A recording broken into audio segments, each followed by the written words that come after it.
우리 주변을 보면 삶의 형편과 상황들이 많이 어둡고 정말 힘든 그런 모습들이 많이 있습니다. 나라적으로도 그렇고 우리 한국도 그렇고 이 땅도 그렇고 우리의 삶도 그렇습니다. 그러나 영원히 변함없는 하나님의 신실하심만이 우리의 소망임을 믿습니다. 남아공의 이제 지금 돌아가셨지만 정말 위대한 인권운동가요, 정말 귀한 분이었던 넬슨 만델라 전 대통령이 있었습니다. 그분은 남아공이 오랫동안 그 인종차별로 인해서 수많은 사람들이 희생되고 핍박받고 어려움을 겪었잖아요. 그게 맞서서 정말 평생을 헌신하고 싸워온 만델라 대통령은 그것 때문에 27년 동안 감옥에 갇혀 있었어요. 27년 동안. 그러니까 젊은 평생을 완전히 감옥에서 이제 살았던 분인데, 그분이 감옥에 있을 때 그분의 딸이 아기를 낳게 됐어요. 그래가지고 아기를 낳아가지고 아버지 보여주려고, 그러니까 할아버지 보여주려고 감옥에 데리고 왔어요. 아버지, 이 아이의 이름 좀 지어주세요. 그러자 만델라는 그 아이의 이름을 희망, hope이라고 지어줬습니다. 희망. 나는 감옥에 있지만 한 번도 단 하루도 희망을 포기한 적이 없다. 희망은 여전히 나와 함께 있고 앞으로도 희망은 나를 떠나지 않을 것이다. 그러면서 그 손주의 이름을 희망이라고 지어줬습니다. 만델라가 석방되던 날 전 세계 TV가 생중계를 했어요. 오래전 일이지만. 근데 그 감옥 27년 만에 감옥을 나오는 그의 모습은 도대체 27년 동안 감옥에 있었던 사람이라고는 믿어지지 않을 만큼 너무나 평안하고 너무나도 기뻐하고 너무나도 확신에 찬 그런 모습을 보여주셔서 수많은 세계인들을 정말 깊은 인상을 남기고 감동을 주었습니다. 그는 남아공 최초의 흑인 대통령이 됩니다. 그리고 자기를 그렇게 핍박하고 자기를 감옥에 집어넣고 학대했던 그 사람들에게 원수 갚지 않았어요. 보복하지 않았습니다. 그는 오랜 감옥 생활 속에서도 희망의 봄을 단 한순간도 놓지 않고 기다렸습니다. 기다림은 그에게 있어서 진정한 자유와 소망, 그리고 사랑이 무엇인지를 보여주었습니다. 그렇습니다. 만델라가 세상의 일을 하는 데 있어서도 희망을 품고 희망을 포기하지 않고 기다렸더니 마침내 그날이 왔지만 우리가 예수 그리스도 안에서 갖게 되는 희망, 예수 그리스도 안에 갖게 되는 소망, 이것은 결코 무너지지 않습니다. 그 소망을 가지고 기다리는 그 기다림은 절망을 뚫고 정말 새로운 세상으로 나아갈 수 있게 해주신 것을 믿습니다. 그런데 많은 사람들은 사실 조급증에 사로잡혀 있습니다. 기다리는 것 굉장히 힘들어합니다. 못 견뎌합니다. 기다리는 일은 언제나 어렵습니다. 특히 한국 사람들이 빨리빨리 병이 있잖아요. 빨리빨리라는 것 외국 사람들도 알 정도로 기다리는 일 힘들어합니다. 한국 사람들은 뭐든지 빨라야 합니다. 배달민족의 후예답게 배달도 신속 배달, 퀵 서비스. 사탕을 입에 넣으면 천천히 그것을 음미하면서 다 녹을 때까지 녹여 먹여야 되는데 오두둑 씹어 먹습니다. 제가 그렇습니다. 오래전에 커피 자판기 앞에서 실험을 했는데요.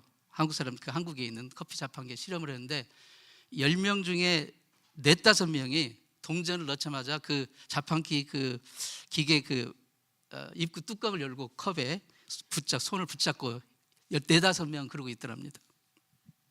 기다리는 것이 어렵습니다. 기다리는 것이 어려워요. 지금 이 기간은 교회력으로 대림절 기간입니다.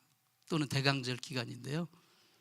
신약시대 이후 교회의 절기는 대림절, 그리고 성탄절, 그리고 주현절, 그리고 사순절, 그리고 부활절, 그리고 성령 강림절, 오순절이죠.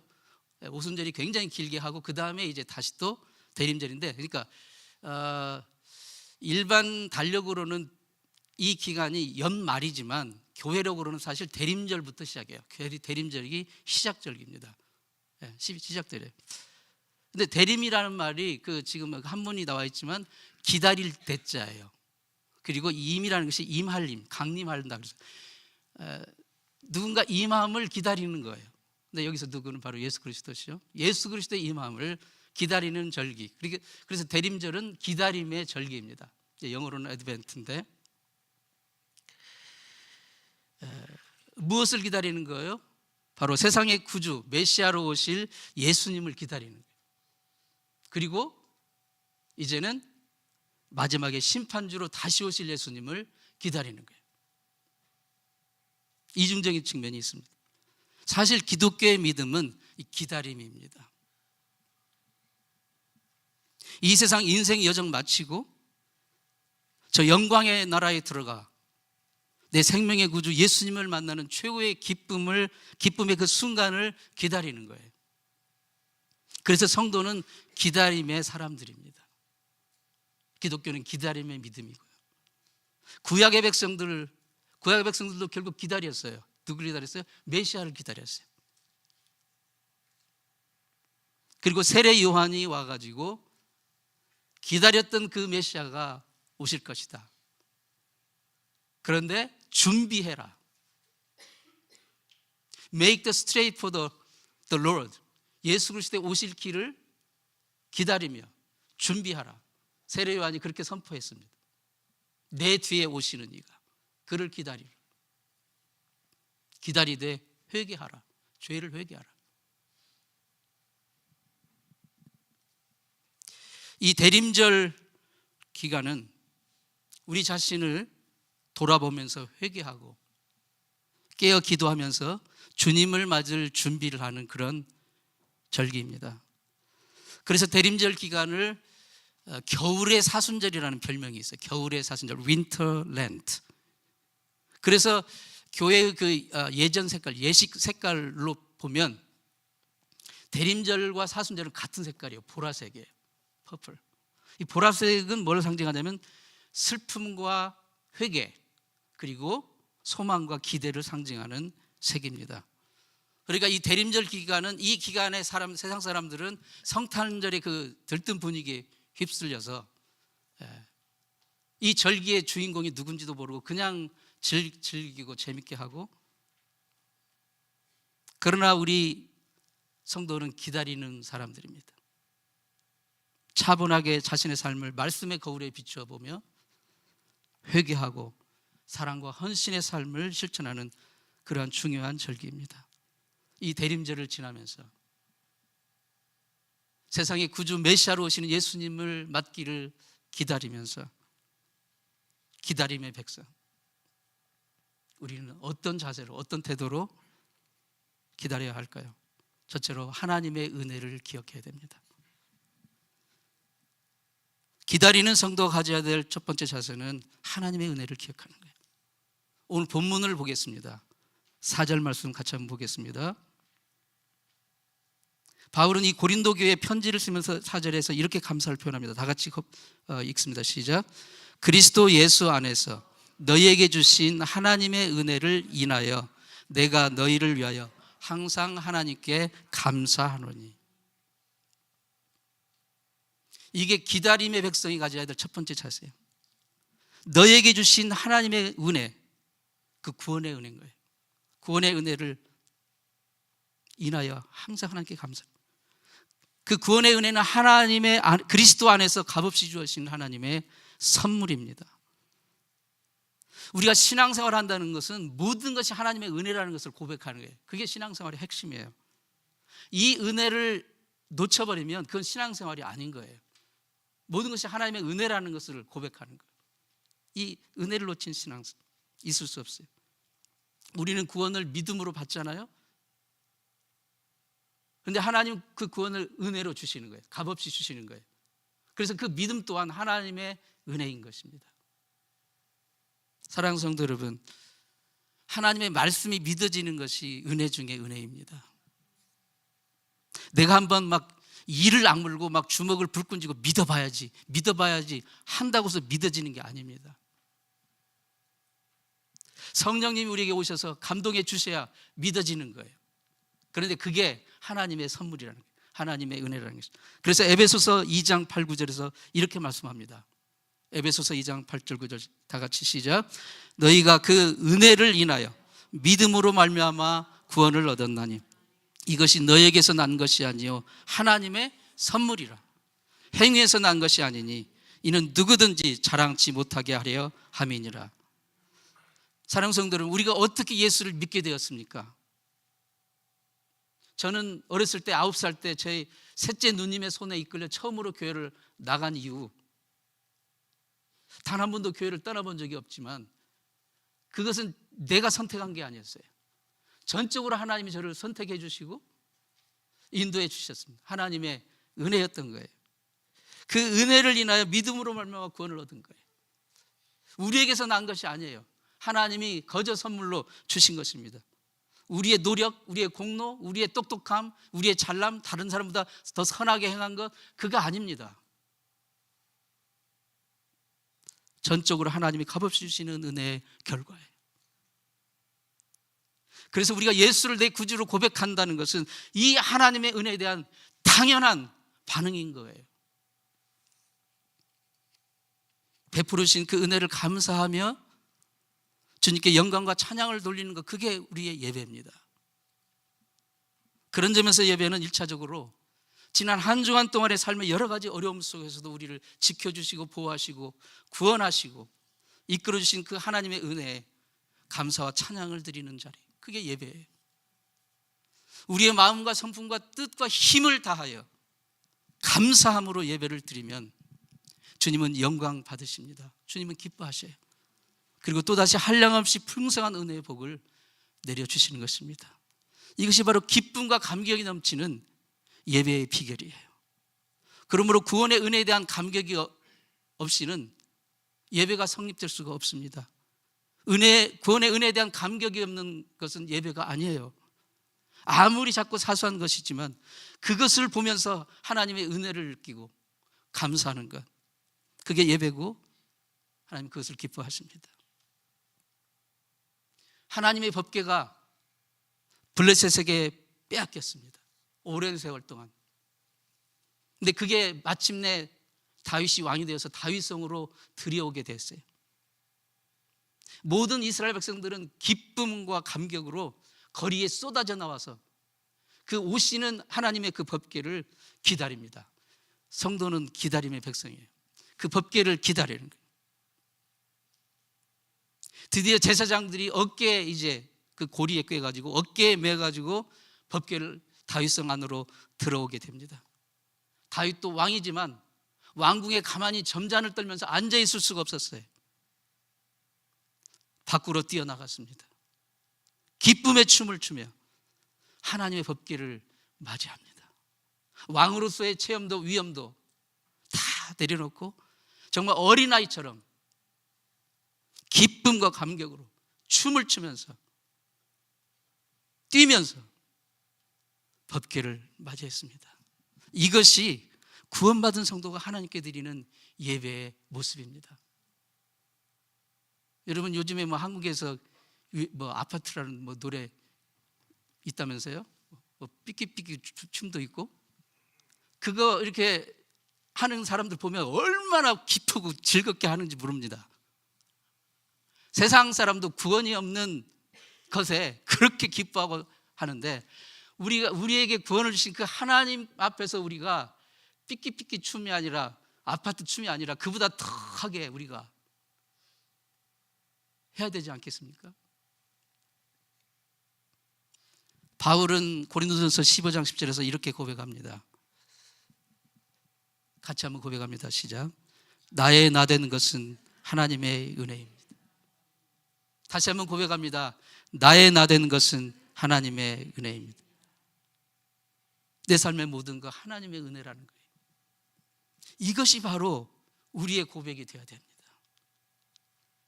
참된 하나님의 자녀는 내 힘으로, 내 능력으로 안 된다는 것을 깨닫는 자예요. 신앙생활에서 제일 미련한 사람은 내가 했어, 내가 똑똑해서 했어 라고 힘주는 사람입니다. 우리의 입술은 항상 주님이 주어가 돼야 돼요. 주님이 하셨습니다. 주님의 은혜입니다. 주님의 은혜가 아니면 아무것도 아닙니다 라는 그 고백이 되어야 돼요. 내게 주신 건강, 직장, 학업, 일할 수 있는 터전, 주님의 은혜라는 거예요. 우리가 이렇게 예배를 같이 모여서 드릴 수 있는 교회를 주신 것, 이게 은혜입니다. 이 모든 것이 우리 주님께서 우리에게 한없이 베풀어 주신 그 은혜라는 은혜의 선물입니다. 이 은혜를 깨달은 자만이 진정한 감사 예배를 드릴 수가 있어요. 은혜를 깊이 경험하면 할수록 우리는 낮아지고 겸손하게 되는 거예요. 기다리는 성도가 가져야 될 두 번째 자세는 예수님이 다시 오실 소망을 가지고 오늘을 준비하는 거예요. 그리스도인은 예수 믿고 구원받은 순간 이미 하나님의 자녀가 됐어요. Already. 예수 그리스도를 나의 구주로 믿고 고백하는 순간 우리는 구원받고 하나님의 자녀가 되었습니다. 이미. 그래서 우리는 어떤 인간적으로 우리 육신의 부모님 밑에서 태어났지만, 그러나 우리의 진정한 영적인 아버지, 우리 영원한 나의 아버지, 하나님의 자녀가 된 거예요. 이미 already. 그러나 아직 천국에 들어간 건 아니에요. 이 땅에 죄악으로 가득한 이 땅을 여전히 발을 딛고 살아가는, 그래서 우리는 구원의 여정을 시작했지만 우리가 천국에 들어가지 않았기 때문에 아직 구원이 완성된 거 아니에요. 피니시 라인을 통과한 것이 아닙니다. 그래서 성도의 아이덴티티는 이 땅에 사는 동안 이미 그리고 아직 사이에서 가고 있어요. 이게 이제 그 신학적으로도 굉장히 중요한 그런 그 표현인데, already, not yet. 이미 그리고 아직, 이 둘 사이에서 우리가 지금 가고 있는 거예요. 교회도 마찬가지입니다. 교회도 바로 이미와 아직 사이에서 가고 있는 믿음의 공동체이기 때문에, 그래서 우리가 천국에 들어갈 때 우리의 성화가 완성이 되는 거예요. 우리는 여전히 진행 중이고 공사 중이에요. 그러니까 미완성인 거예요. 인격적으로나 신앙적으로나 거룩함으로나 우리는 아직 미완성이에요. 가고 있는 중이에요. 그렇기 때문에 이 땅에 있는 보편적인 모든 교회들은 여전히 공사 중인 거예요. 여전히 공사 중이에요. 그래서 완성된 교회도 없고 완벽한 교회도 없습니다. 하나님이 기뻐하시는 바로 그 교회, 하나님의 나라가 임하는 그 교회를 이루기 위해 계속해서 공사해가며 진행 중인 거예요. 천국의 순례를 하고 있는 길인 것입니다. 참된 신앙은 지금까지 베풀으신 하나님의 그 은혜를 기억하고, 그리고 주님이 다시 오시는 그 내일의 소망을 가지고 오늘을 헌신과 충성으로 준비하는 것입니다. 오늘의 삶의 무게에 짓눌려 가지고 오직 눈앞에 있는 현실의 이슈만을 생각하면서 거기에만 몰두하고, 장차 오실 하나님의 나라를 생각하지 않고, 장차 우리가 주님을 만나게 된다는 그것을 생각하지 않고,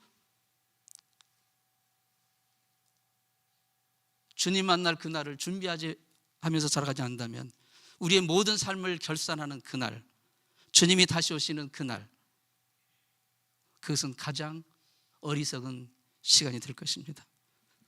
기다림에 있어서 중요한 것이 조급함을 버리는 것입니다. 우리는 종종 급하게 서두르다 일을 그르치는 경우가 많습니다. 아브라함이 하나님의 언약을 기다리지 못하고 인간적인 생각으로 몸종인 하갈을 취해서 이스마엘을 낳았잖아요. 그러니까 이스마엘은 사실 조급증이 낳은 결과입니다. 하나님은 그게 약속의 씨가 아니라고 말씀하십니다. 아브라함의 조급함이 결국 이스마엘을 낳았고, 그리고 그 후손은 이삭의 약속의 후손과 계속해서 지금까지도 끊임없이 싸우고 다투는 불행의 씨앗이 되고 만 것입니다. 기다리면은 인내가 필요한 것이죠. 혹시 여러분 가운데 인내로 기다리지 못함으로 하나님의 타이밍을 잡지 못하고 일을 그르친 경험은 없습니까?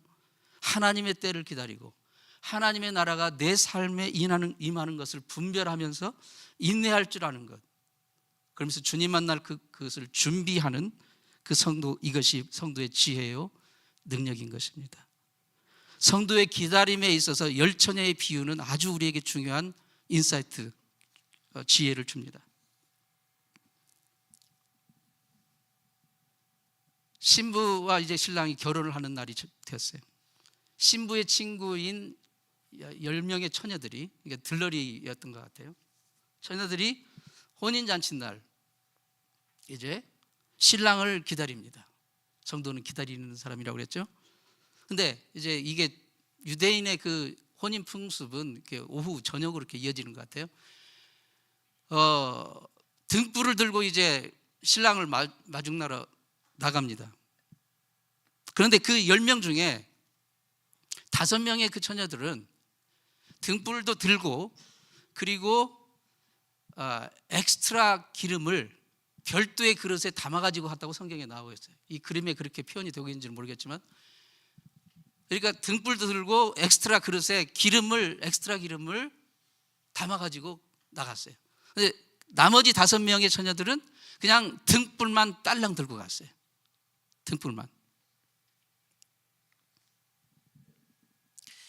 신랑이 도착하는 시간이 뭐 지금처럼 정해진 게 아니기 때문에 계속 지체가 되는 거예요. 늦어집니다. 시간이 계속 흐르고 밤이 막 깊어지고, 그리고 이 처녀들이 심지어 졸며 자게 됐어요. 꾸벅꾸벅.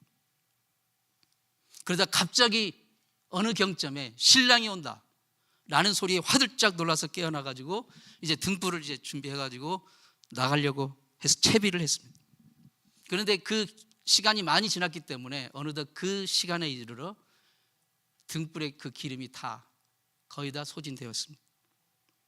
기름을 미리 엑스트라 기름을 준비했던 5 처녀는 다시 준비해온 기름을 부숴서 계속해서 등불을 밝힐 수 있었고, 그래서 곧장 신랑을 맞으러 나갈 수 있었고, 기름이 다 떨어진 5 처녀들은 기름이 없으니까 부랴부랴 다른 곳으로 가서 기름을 뭐 사든지 찾으러 떠났습니다.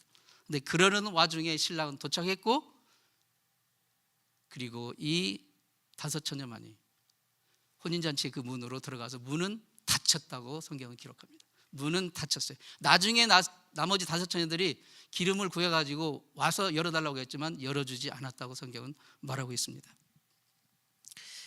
사랑하는 성도 여러분, 구원의 문은 지금 누구에게나 열려 있어요. 그러나 그 구원의 문이 언제까지나 영원토록 열려 있는 거 아닙니다.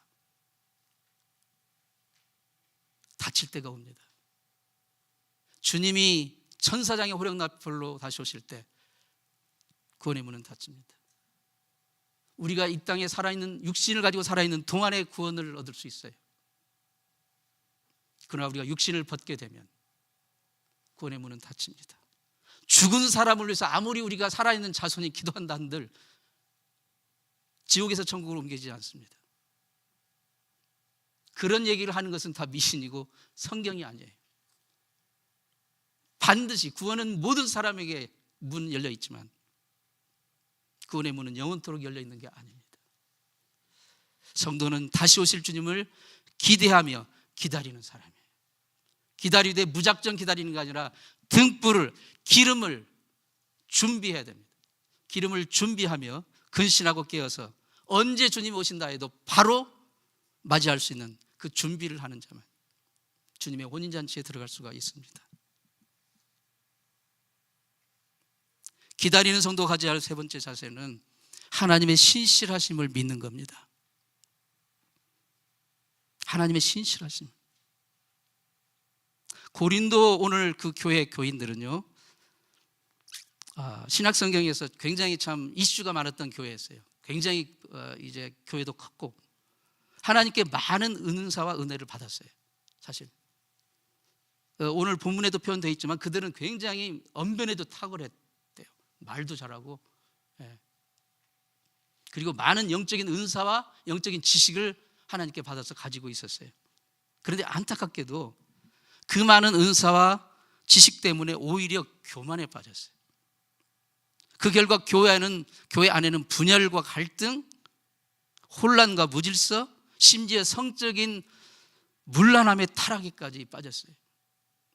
그래서 정말 문제가 많았던 교회가 고린도 교회였습니다. 그래서 사실 그들은 원래 엄청난 하나님의 은사와 그 은혜를 받았던 사람들이에요.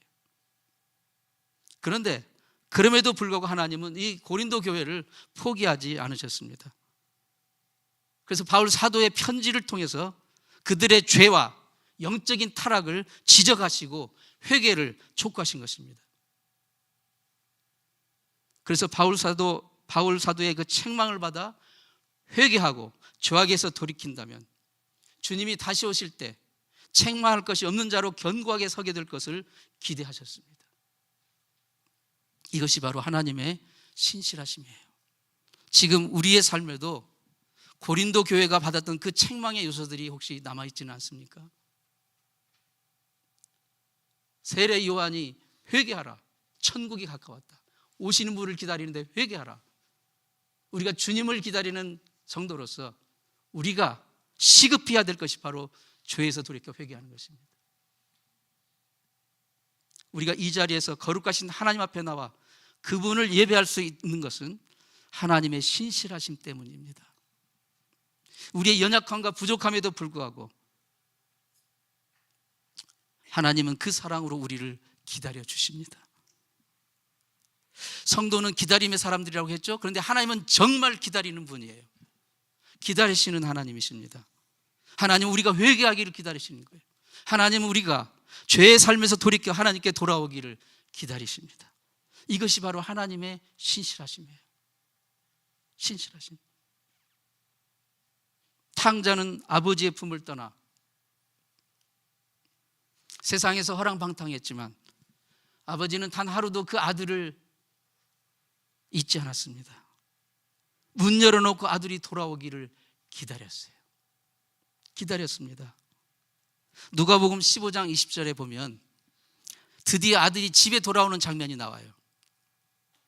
이제 아들이 인생의 가장 밑바닥에서 드디어 하나님의 그 은혜를 깨닫고 내가 살 곳은 결국 아버지 품이다라는 것을 깨닫고 돌아옵니다. 이 장면이 이렇게 나와 있어요. 같이 한번 읽습니다. 시작. 이에 일어나서 아버지께로 돌아가니라. 아직도 거리가 먼데 아버지가 그를 보고 치근히 여겨 달려가 목을 안고 입을 맞추니 그랬습니다. 아직도 거리가 먼데 그랬어요. 아직도 거리가 먼데 아버지가 그를 봤다고 그랬어요. 거리가 먼데 아버지는 아들을 알아봅니다. 아버지는 봅니다. 이게 뭐예요? 아버지는 아들을 기다리고 있었다는 거예요. 기다리고 있었다는 것입니다. 이게 하나님의 사랑입니다. 이게 하나님의 신실하심이에요. 어쩌면 우리 모두는 하나님 앞에 탕자와 같아요. 그럼에도 불구하고 주님은 끝까지 참으시고 기다려 주십니다. 아들이 마음을 고쳐먹고 집에 돌아왔어도 정작 아버지는 이미 아들을 포기하고 아들을 기다리지 않았다면 어떻게 됐을까요? 아들의 돌아옴은 아무런 열매가 없는 거예요. 아들의 돌아옴은 행복한 결말을 맺을 수가 없는 거예요. 그래서 하나님이 우리를 기다려 주심, 그게 우리의 소망입니다.